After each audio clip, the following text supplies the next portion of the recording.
Welcome to another episode of Big Lee's Corner. Alright, this time around featuring another one of these little holler tricks. This time featuring Simon Pagenaud. Sorry, I'm not familiar with the guy. It's a rare moment I watch the Indy races. I got these from Menards for $2.99 each.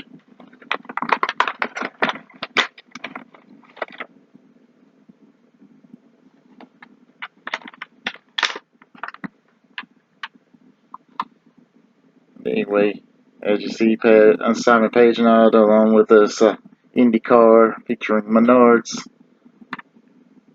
Car number 1, if I'm reading correct. There's a picture of Simon on the back.